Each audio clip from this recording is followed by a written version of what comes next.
तो दोस्तों आज की बड़ी खबरें मुख्य ताज़ा समाचार लेके आए आपके लिए। चलिए फटाफट खबर शुरू करते हैं। उससे पहले चैनल को अब तक सब्सक्राइब ना किया हो तो फटाफट चैनल को सब्सक्राइब कर दे, लाइक कर दे, शेयर कर दे ताकि इसी तरह की खबर आप हर रोज देख सके। चलिए शुरू करते हैं आज की पहली बड़ी खबर। जम्मू कश्मीर को लेकर पीएम नरेंद्र मोदी की मीटिंग में हिस्सा लेने पहुंचे फारूक अब्दुल्ला ने गुपकार गठबंधन की सहयोगी महबूबा मुफ्ती के पाक से बातचीत वाले बयान से पल्ला झाड़ लिया है।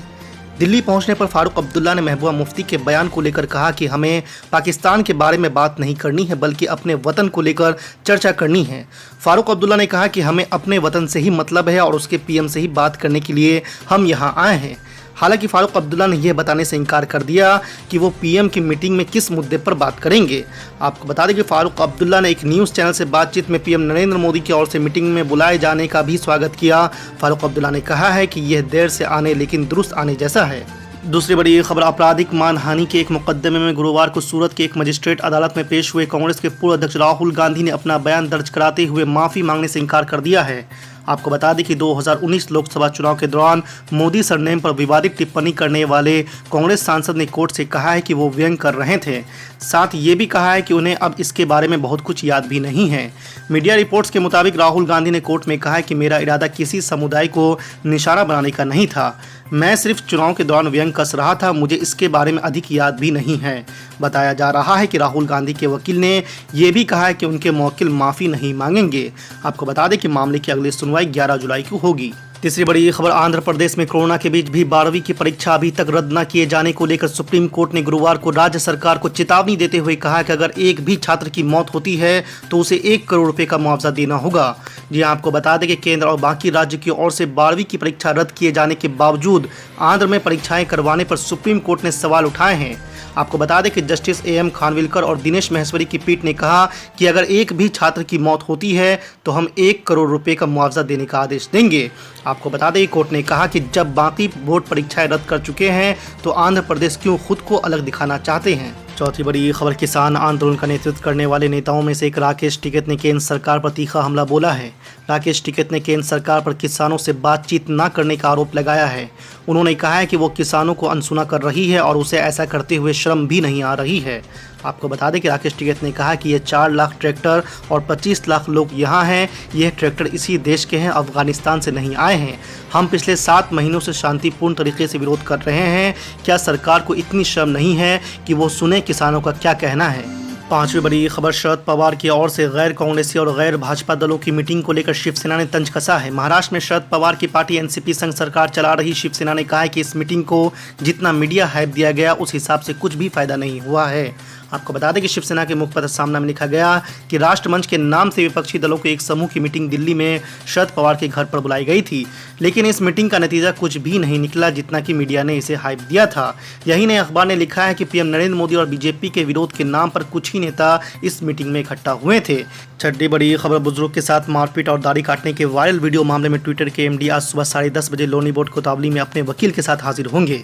इसमें उन्हें पुलिस की ओर से पूछे जाने वाले 11 सवालों के जवाब देने होंगे। इनमें मुख्य सवाल भ्रामक वीडियो पर आपत्ति के बावजूद उसे नहीं हटाने को लेकर है। इसके साथ ही उनसे पूछा जाएगा कि जब भाजपा प्रवक्ता संबित पात्रा के एक ट्वीट पर मैनिपुलेटेड का टैग लगा तो इसमें क्यों नहीं लगा।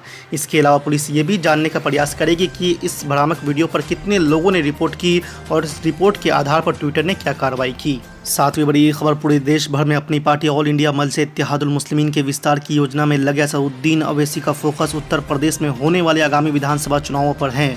वो अगले साल फरवरी में होने वाले चुनाव में 100 सीटों पर चुनाव लड़ सकते हैं। आपको बता दें कि यूपी में अगले साल होने वाले विधानसभा चुनाव के लिए असदुद्दीन अवैसी अभी से तैयारी करने में लगे हैं। इसके लिए बाकायदा AIMIM ने अपनी तरफ से MLA कैंडिडेट आवेदन पत्र भी जारी कर दिया है। आवेदन पत्र के साथ वफादारी का कॉन्ट्रैक्ट भी शामिल किया गया है, जिसको लेकर चर्चाओं का बाजार गर्म हो गया है। आपको बता दें कॉन्ट्रैक्ट में इस बात का जिक्र किया गया है कि आवेदनकर्ता टिकट न मिलने की स्थिति में भी पार्टी के लिए ईमानदारी से काम करते रहेंगे, चुनाव में पार्टी के लिए प्रचार करेंगे। आवेदनकर्ताओं को 10,000 रुपये की आवेदन फीस भी अदा करनी होगी, जिसे पार्टी ने आवेदन शुल्क के नाम दिया है। आपको बता दें कि पार्टी का प्रयास है कि इन पैसों का इस्तेमाल यूपी चुनाव में पार्टी प्रत्याशियों का प्रचार करने में काम आएगी। आठवीं बड़ी खबर लोक जनशक्ति पार्टी में सियासी खींचतान जारी है। चिराग पासवान के चाचा पशुपति पारस गुट ने लोजपा पर कब्जा कर लिया है। ऐसे में चिराग पासवान ने बुधवार को बीजेपी और प्रधानमंत्री नरेंद्र मोदी तक पहुंचने की कोशिश की। पिछले साल हुए बिहार विधानसभा चुनाव के दौरान चिराग पासवान ने खुद को पीएम नरेंद्र मोदी का हनुमान बताया था।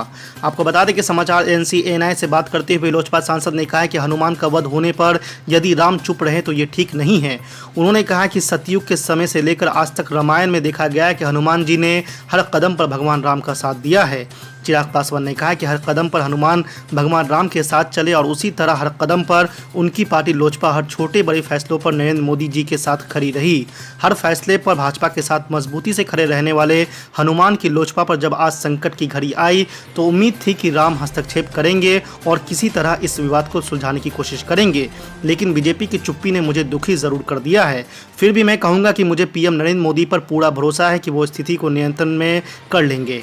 उनके पास जाके, क्योंकि दिक्कत ये हो रही है कि उसके लिए फंड सैंक्शन हो गया है, सब कुछ हो गया है, लेकिन उसके बावजूद भी वो काम शुरू नहीं हो रहा है। अब रेलवे बोर्ड डीआरएम ऑफिस से ये पता चला है कि चूँकि ज़्यादा अमाउंट का काम है वो, तो इस वजह से उसके अंदर रेलवे बोर्ड की परमिशन लेना ज़रूरी होता है करके, तो वो एक इम्पॉर्टेंट काम है। दूसरे एक दो जो मुद्दे हैं वो मुद्दे भी विकास से जुड़े हुए हैं, डेवलपमेंट से जुड़े हुए हैं। जैसा आप लोगों को मालूम होगा कि 72 करोड़ रुपए लगाकर हमारे जालना रोड का काम किया जा रहा है, जो कैम्ब्रिज स्कूल से लेके नगर नाके तक ये काम जा रहा है। और इसमें अलग अलग जगह के ऊपर ये फुट ओवर ब्रिजेस बनाए जा रहे हैं और फ्लाईओवर्स बनाए जा रहे हैं। उसमें एक फ्लाईओवर को लेकर हमारा विरोध है। ये काम वैसे 2020 के अंदर सैंक्शन हुआ, लेकिन आपको मालूम है कि 2020 से लगातार 1.5 साल तक ये काम बंद पड़ा हुआ था। ये जब इसका प्लानिंग हो रही थी, उस वक्त प्लानिंग के दौरान ही मैंने तो शुरुआत से ही इस बात के ऊपर जोर दिया था कि औरंगाबाद को एक फुल फ्लाईओवर चाहिए जो नगर नाके से निकल के सीधा चिकलठानी के बाहर छोड़े।